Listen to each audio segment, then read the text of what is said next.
विनयमपनय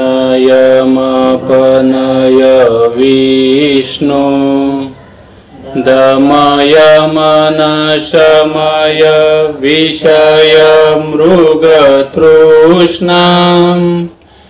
भूतदयां विस्तारय तारय संसारसागरतः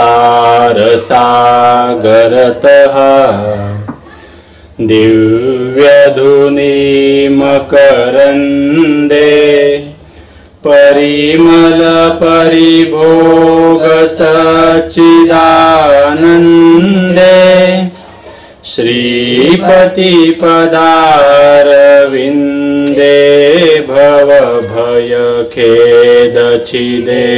वन्दे सत्यपि भेदापगमे नाथ तवाहं नमामकीनस्त्वं सामुद्रो हि तरंग वचन समुद्रो न तारंग उद्घृतनगनगभिदनुज दनुजकुलामित्रमित्र शशि दृष्टे भवति प्रभवति न भवति किं भवति तिरस्कार मत्स्यादिभिरवतारै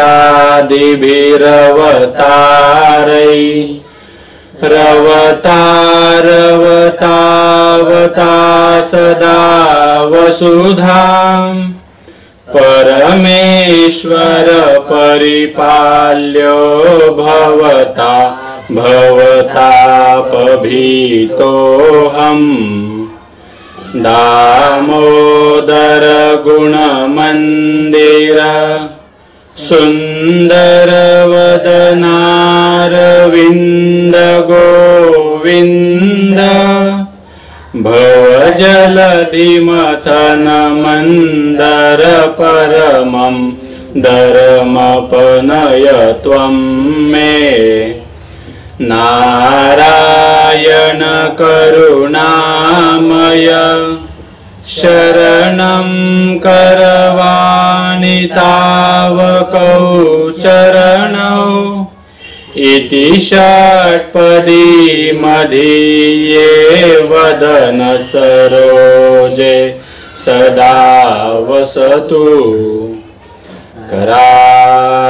करारविन्देन पदारविन्दं मुखारविन्दे विनिवेशयन्तं वटस्य पत्रस्य पुटे शयानं बालं मुकुन्दं मनसा स्मरामि श्रीकृष्ण गोविन्द हरे मुरारे हे नाथ नारायण वासुदेव जिह्वे पिबस्वामृतमेतदेव गोविन्द दामोदर मां दवेति विक्रेतुकामां किल गोपकन्या मुरारिपादार्पितचित्तवृत्ति दध्याधिकं मोहवशादवोचत् गोविन्द दामोदर मां दवेति गृहे गृहे गोपवधू कदम्बा सर्वे मिलित्वां समवाप्य योगम् पुण्यानि नामानि पठन्ति नित्यं गोविन्द दामोदर माधवेति सुखं शयानां निलये निजेपि नामानि विष्णु प्रवदन्ति मर्त्या ते निश्चितं तन्मयतां व्रजन्ति गोविन्द दामोदर माधवेति जिह्वे सदैवं भज सुन्दराणि नामानि कृष्णस्य मनोहराणि समस्तभक्तार्थिविनाशनानि गोविन्द दामोदर माधवेति सुखावसाने इदमेव सारं दुःखावसाने इदमेव ज्ञेयम् देहावसाने इदमेव जाप्यम् गोविन्द दामोदर माधवेति श्रीकृष्ण राधा वर गोकुलेश गोपाल गोवर्धननाथ विष्णु जिह्वे पिबस्वामृतमेतदेव गोविन्द दामोदर माधवेति ॐ आं ब्रह्मन् ब्राह्मणो ब्रह्मवर्चसी जायताम् आस्मिन् राष्ट्रे राजन्य ईशव्यः शूरो महारथो जायताम् दोग्रीधेनुर्ओडा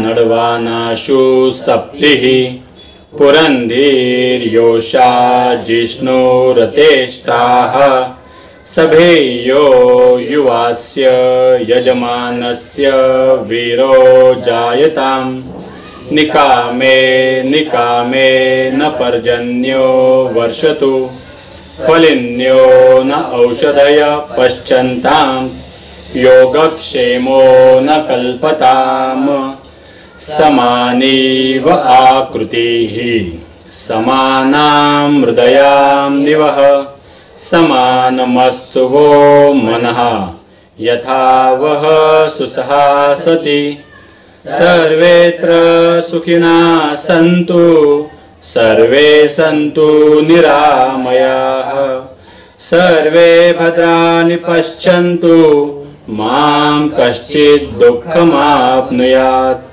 ओम शांति शांति शांति। ओम एकदंताय विद्महे वक्रतुंडाय धीमहि तन्नो दन्ती प्रचोदयात्। ओम तत्पुरुषाय विद्महे महादेवाय धीमहि तन्नो रुद्र प्रचोदयात्। ओम नारायणाय विद्महे वासुदेवाय धीमहि तन्नो विष्णु प्रचोदयात्। ओम देव्यै ब्रह्माण्यै विद्महे महाशक्त्यै च धीमहि तन्नो देवी प्रचोदयात्। ओम महालक्ष्म्यै च विद्महे विष्णुपत्न्यै च धीमहि तन्नो लक्ष्मी प्रचोदयात्। ओम भास्कराय विद्महे महाद्वितिकराय धीमहि तन्नो आदित्य प्रचोदयात्। हे योगेश्वर, आपके वैश्विक कार्य में अविरत रूप से संलग्न हमारे परम पूजनीय दादाजी हमारे हृदयस्थ है। उनके कार्य में साधन बनने की शक्ति, समझ और भाव हमें दीजिए और हमारी बुद्धि स्थिर रखें। जय योगेश्वर।